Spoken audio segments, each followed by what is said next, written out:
Yes, you're watching the South Australian Sports Show where we try and promote South Australian sport, but we have a little break.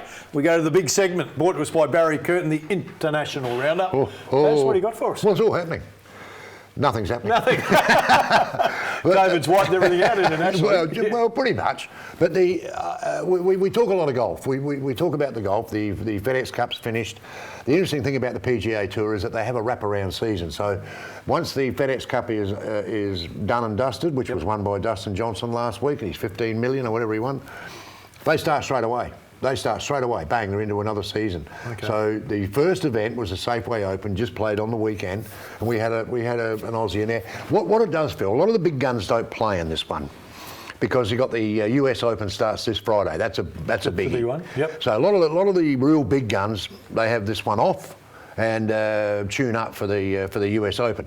So this gives an opportunity for those lesser players, if you like, they're all good players, get some exposure, to get a win. Yep. Get a win, get a big W next to the name. We had a guy in there, Cameron Percy played. He's probably the oldest of the Aussies out there. He'd be in his 40s somewhere. But after 54 holes, he's in front. He's in front? He's leading. Wow. And then he had a round like me in the last round. He played like me. Yep. So he's at a 74. I think he finished tied 23rd or something. Wow. So it's a big crash. But you know, the pressure on... He's never won on the PGA Tour. Yes. And the pressure to do that is immense. It's amazing. So... And we had a 46-year-old win the thing in the end anyway, Stuart Sink. So, you know, good on him. What's Stewie get for winning? 1.1. Oh, okay. Yeah, 1.1, yeah, which is not a baddie. I mean, Cameron Percy picked up 57 grand for tied 23rd.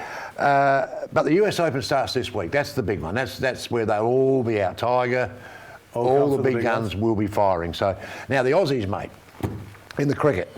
Oh, hang on, before we get to the cricket, yeah. I want to ask you this, because you talked about the US Open, so you just sparked a chord with me. The US Open's just finished in the tennis. Yes. French Open less than 2 weeks away. Yep.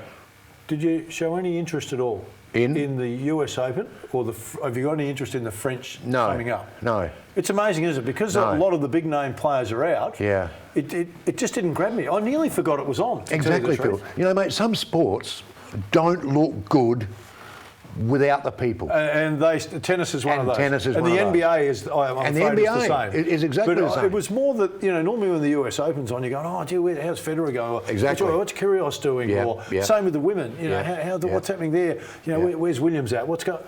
Yeah. I found hardly anyone talking about it. Exactly. And then, of course, I looked it up and realised the French is less than 2 weeks away. Yeah. And no one's even talking about that. Nope. So where does that leave the Australian Open come January? That's right. Is it going to go on?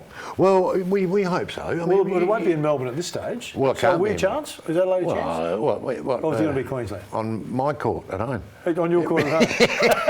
Well, I'll definitely be more interested in the Australian Opens here in Adelaide, but I'm just saying it's lost its momentum. Yeah, and some of those sports seem to have lost the momentum. And they don't look good without the people. That's right. The great thing about the Open was that I really enjoyed Naomi Osaka winning. Yes, so because when she won in 2018, you know, Serena... It took a bit of gloss off it. Well, she did, you know, and I felt so sorry for Naomi in that event, which she won, and you wouldn't have even known she won. Yeah. This time, she was a different player, and she was very, very good. The other guy, Dominic Thiem, who won the men's, beat Zverev, who's a very, very good player. Both of them very, very good players. Dominic Thiem, of course, knocked off Alex de Minaur in the quarters. So not a bad result from Alex, really, but that was a great win by Dominic Thiem. He came from 2 sets down. That hasn't been done since Adam Moorshaw, so that's a fantastic win. But you're right, it didn't really give... Well, that's why I feel a bit sorry for Naomi, because she'd had a bit of gloss taken off her, as you mentioned, and now she wins this one, and no one's kind of really watching it again. You go, gee, she's done unbelievable. Mate, and it was unbelievable. 3 people in the stand stood up and cheered when she hit the winner. Three people in the stand. Aussie Crickets, what do you got, mate? Well, they had a chance, mate. They had a chance. They had a chance. They crashed. What, in the second game, we've crashed. Yeah, they had a chance to take the series right there, and it was right there for the taking. England bowled very, very well. I might give. We'll give them some credit here, but our middle order was very dodgy again. But you know, in the first ODI, our mate Mitch Marsh and Glenn Maxwell both made 70s. And they got a one in this one. And they won that game nicely. Now they only chased a 230 odd to win the second game. and I think we put on 100 odd for the first wicket or something like that, and then we crashed. But so the Marsh haters will be out again. No, they'll be rise and fall. Right. So many people rise and fall on a win and a loss, don't they? They or do, mate. One good performance, one bad one, move them on. Yeah, they do. But I love him. I love him because I think he's a match winner. And I know, see, don't take too much notice, mate, of the one-day series at the moment, because the World Cup for the T20 is a lot closer than the World Cup for the ODI, the 50 over game. So the Aussies won't be going all that hard in the 50 over job. They try to win every game, but I think that the main focus now will be on the T20 team and who gets in that team. So if you think about the batting here, there's been a lot of aggro about, not aggro, but a lot of people saying that Steve Smith shouldn't be in there. A lot of people saying that Davey Warner's now struggling. Because we got some very good T20 batsmen, mate, top six. Very, very good. And it's going to be hard to get in that team.